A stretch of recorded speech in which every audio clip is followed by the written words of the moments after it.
Um dia, uma cliente veio me procurar, dizendo que gostaria de aprender um pouco mais sobre investimentos, porque ela sentia que o que ela tinha investido não tinha uma rentabilidade muito boa. Devido à porrada que a bolsa deu para cima, eu acho que ela se sentia que o dinheiro podia estar rendendo muito mais. Só que conforme as sessões foram passando, a gente entende que na verdade o problema não era como o dinheiro estava investido. Mas então por que será que ela não se sentia tranquila? Ué, se o problema não era a rentabilidade? Aliás, prazer, meu nome é Viviane Jang, seja bem-vindo ao meu canal. E aqui a gente fala sobre dinheiro e sobre decisões que ajudam você a viver os seus planos. Então, primeiramente, vamos falar da minha cliente. Ela é uma pessoa de coração muito grande. E também ela gosta das coisas muito organizadas e ela é bem metódica. E eu brinco que ela já veio de fábrica com um radar emocional sensível. Essas características a gente identifica no questionário que eu envio durante a mentoria. E como sempre eu gosto de falar, essas características vão se refletir no dinheiro. Então como é que a gente observa isso? A gente vê que existem poucos gastos consigo mesmo e ela acaba priorizando as necessidades dos outros. E apesar de ela falar que não sabe mexer muito bem com planilha, ela fala que adora, que ela é fã número 1, que se ela pudesse ela aprenderia para poder cada vez usar mais. E por ela já ter esse radar emocional instalado, ela é uma pessoa que tem grande preocupação com relação ao futuro, ou qualquer mudança que vá acontecendo durante a vida ou durante o dia, já é motivo de ansiedade para ela. Só que o que deixa a história interessante é que ela é casada com uma pessoa que é praticamente o oposto dela. Então, de um lado, você vê uma pessoa que é extremamente organizada e que tem uma certa dificuldade de gastar o próprio dinheiro. E do outro lado você vê um marido que odeia planilha, odeia organização e que não sente tanta dificuldade para gastar o dinheiro. Para você ver, são pessoas totalmente opostas quando o assunto é dinheiro, mas eles têm um objetivo em comum, que é trazer a segurança financeira para a família. E quando eles casaram, eles começaram do zero. Eu lembro de uma frase que eu achei muito engraçada que a minha cliente comentou. Ela falou: Vivi, ele não tinha nenhuma bicicleta para dizer que era dele. E apesar das diferenças, nada impediu deles construírem o que eles têm agora juntos. Durante a mentoria tem uma fase que a gente faz o diagnóstico, e é aqui que a gente faz o levantamento de todos os gastos e renda e tudo e tal. A gente consegue ver muitas das características dela nos números.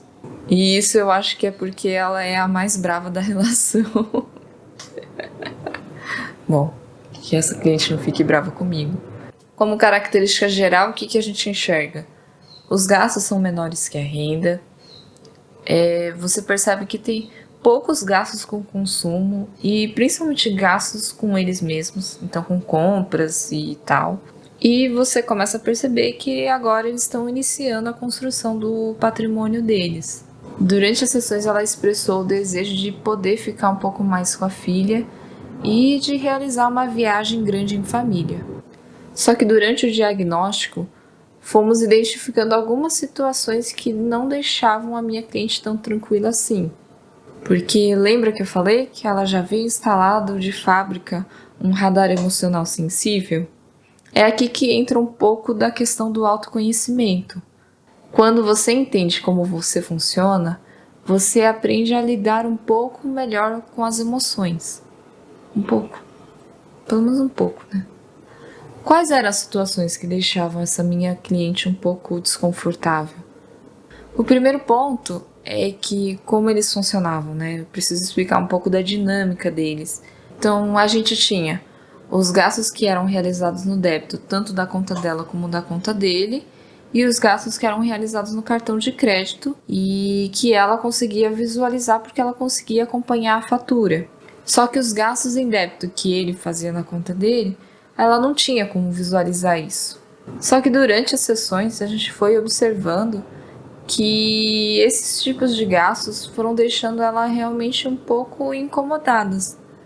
Não por conta dos gastos, mas porque ela nem sabia que eles existiam. Um outro ponto que deixava ela meio preocupada é que ela realizava o controle pelo valor da fatura. E nos últimos meses ela vinha observando que o valor da fatura tinha aumentado e ela não conseguia identificar muito bem o porquê. E qual que foi a reação dela? Foi ficar ansiosa, foi ficar preocupada. Ela já saiu falando assim, eu vou ter que cortar os gastos, eu vou mandar meu marido parar de comprar tal coisa e eu não vou fazer mais as unhas no salão.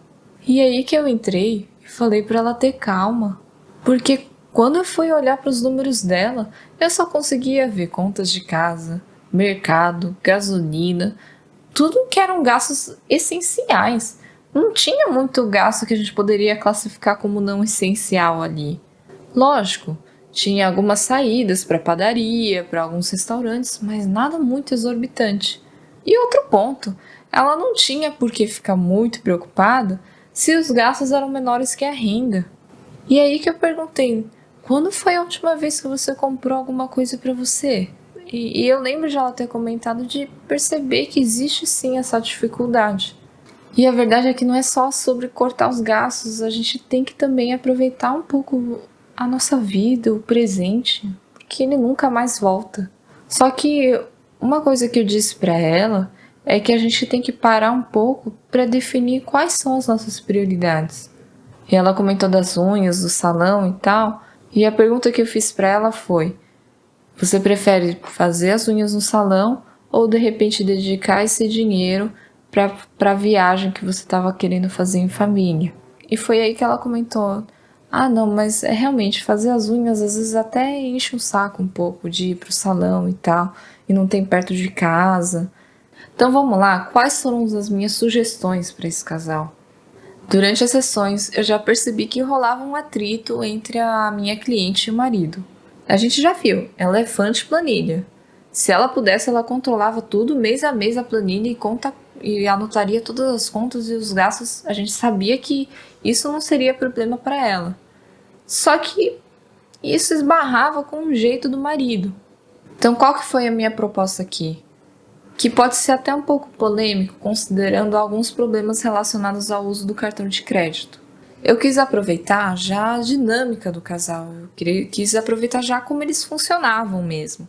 E por isso que a minha ideia foi concentrar os gastos no cartão de crédito e definir um limite máximo para as faturas. E aqueles gastos em débito na conta do marido, que eram invisíveis para ela, passam a ser visíveis, o que traria um pouco mais de tranquilidade para ela. A minha outra sugestão foi realizar um mapeamento das flutuações dos gastos, porque a gente viu que quando a fatura vinha mais alta, ela não conseguia compreender o porquê, já era motivo para ela começar a se desesperar. E foi aí que eu percebi que ela era um pouco mais analógica, e eu falei, pega um caderno, coloca uma página para cada mês e faz uma coluna de crédito e débito, e aí passa a anotar nessas colunas apenas grandes flutuações que você poderia perceber.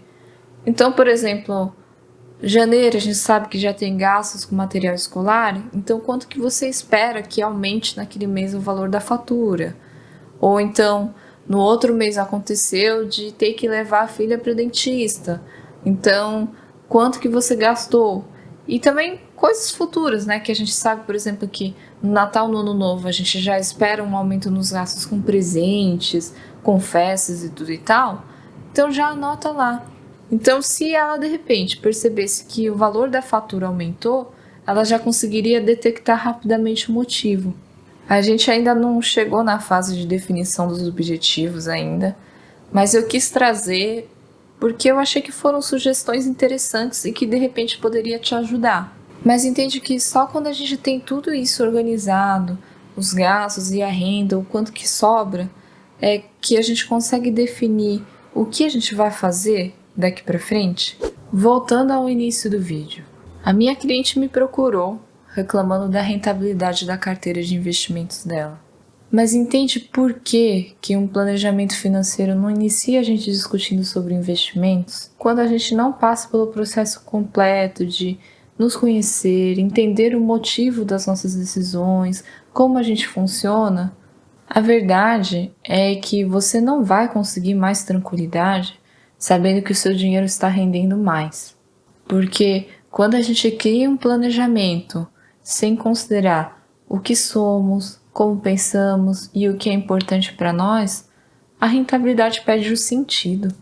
E o outro ponto é que quando eu olhei para a carteira dela, na verdade os investimentos estavam adequados para os objetivos mesmo.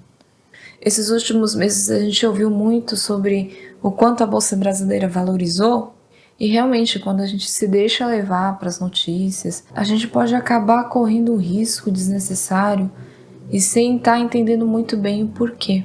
E trazer essa tranquilidade é o que eu gosto de trabalhar nas minhas mentorias. Se você estiver curioso ou interessado, o link está na descrição. No dia início, a cliente veio me procurar especificamente porque ela estava insatisfeita com a rentabilidade da carteira dela. Só que eu não inicio o planejamento olhando somente para os investimentos, porque eu vejo a importância da gente organizar a casa primeiro e passar pelo processo de nos entender e nos conhecer e entender o porquê das nossas decisões. O problema da gente pensar só na rentabilidade é que a gente pode acabar correndo mais riscos do que a gente é capaz de suportar. O ponto que eu gosto de discutir é que investimento não é só sobre rentabilidade. Ela tem que te trazer tranquilidade. No último vídeo eu comentei um pouco sobre como tirar suas metas do papel. Espero que vocês tenham gostado do vídeo e sempre fica a pergunta, né? Você está vivendo o seu dia ou vivendo os seus planos? Se você gostou dessa conversa, se inscreve no canal. Obrigado por estar aqui comigo hoje. Beijos, tchau, tchau.